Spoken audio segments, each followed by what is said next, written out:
harus berinovasi kayaknya, harus mengikuti zaman. Ya kalau nggak mengikuti zaman ya pasti kita kalah saing sih.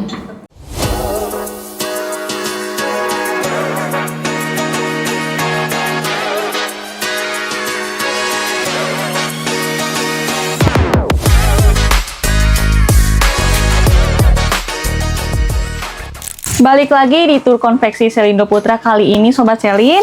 Kali ini kita lagi ada di DF Versus bersama Pak Wibowo.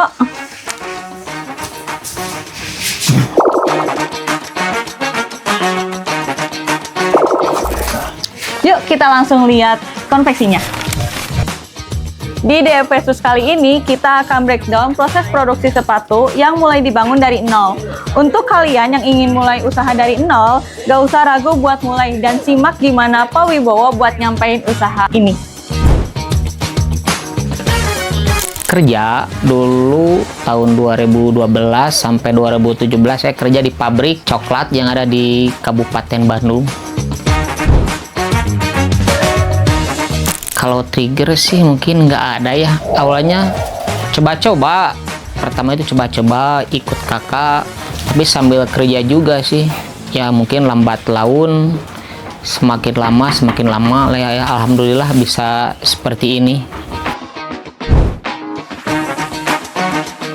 Mungkin yang nggak sesuai ekspektasi dulu. Mikirnya bikin sepatu cuman punya modal, punya pekerja, udah. Bisa jadi ternyata pas nyemplung di dunia usaha yang paling sulit itu mencari orang yang menampung barangnya, pembeli lah ibarat pembelinya. Yang paling susah itu kendala sih kalau pembeli jarang-jarang yang banyak, paling kalau cuma sekodi 2 kodi banyak, tapi kan kalau kuantitinya taruh aja lah seminggu 1000 atau 500 itu susah banget. Mungkin dulunya ayah saya emang di bidang sepatu, ayah, kakak pertama, kakak kedua emang di bidang sepatu, cuman saya aja yang beda lah. Ya mungkin kalau bisa disebut ikut-ikutan kakak ya alhamdulillah bisa berkembang gitu. Akhir-akhir sekarang itu jadi maju seperti tren yang warna untuk cewek. Jadi harus berinovasi kayaknya, harus mengikuti zaman. Ya kalau nggak ngikuti zaman ya pasti kita kalah saing sih. Kita kan produksi bisa nyampe 2000 seminggunya kita.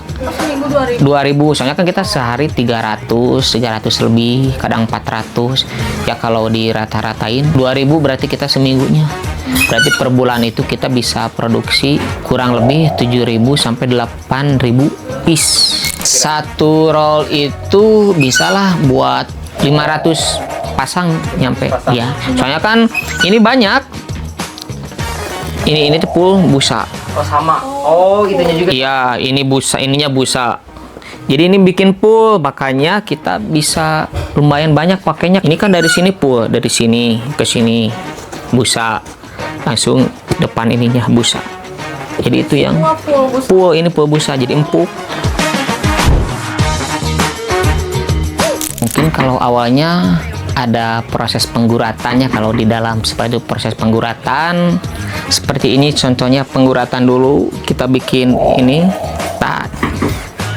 ini contohnya ini kan yang udah digurat, yang disablon, udah ini disatuin menjadi ini upper namanya kalau di konveksi sepatu itu. Udah sampai sini baru pemasangan sama sol. Udah pemasangan sol baru tahap akhir finishing. Udah seperti jadi ini. Kalau pertama model baru pastilah sebulan pertama itu belum tentu ke ACC. Jadi pertama bikin gini, yang ini kurang, perbaiki lagi. Terus bikin yang kedua kali, terkadang yang ininya kurang, revisi lagi. Ya bisa mungkin sebulan lah baru ke ACC. Kalau yang aneh-aneh emang paling susah nyari. Ini kan bidang sepatu harus benar-benar ahli, nggak bisa dari yang belajar-belajar. Ya paling kalau yang aneh-anehnya dari sana aja, dari mencari pekerjaannya yang paling sulit. Yang pertama pasti kita harus menjaga dari kualitas, kerapihannya, bahannya.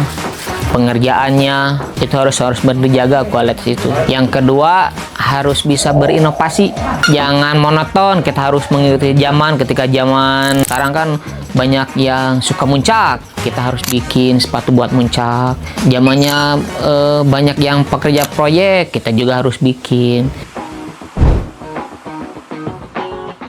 Kenapa harus usaha sekarang? Kalau nanti usaha itu ibarat apa ya, bukan makan cengek yang sekali makan. Pada sekarang usaha itu bisa berkembangnya, bisa dilihat itu 2-3 tahun dari kita pertama mulai, dari jatuh bangunnya, kendala-kendalanya.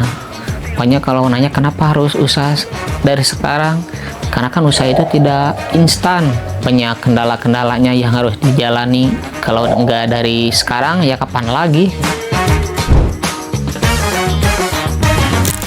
Yang pertama mungkin dari kualitasnya bagus. Yang kedua, dekat dengan produksi kita. Yang ketiga, kalau dari segi harga kan kita biasanya belinya di toko, terus kita pindah ke Selendro Putra. Ya lumayan lah, jadi keuntungan buat kita, bisa disimpan gitu. Kalau order sepatu gampang lah, bisa DM aja, mau lewat TikTok, IG, ketika aja langsung Lapio Footwear, bisa tanya-tanya seputar modelnya, seputar harganya. Shopee, TikTok, Tokopedia, Lazada, sama Lapio Footwear.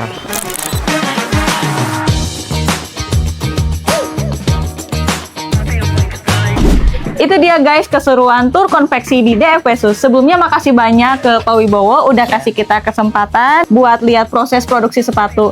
Dan tentunya juga bagi-bagi ilmu buat para anak muda yang ingin mulai usaha. Nah, buat Sobat Sally nih, kira-kira ada rekomendasi gak buat kita tur konveksi kemana lagi? Yuk tulis di kolom komentar.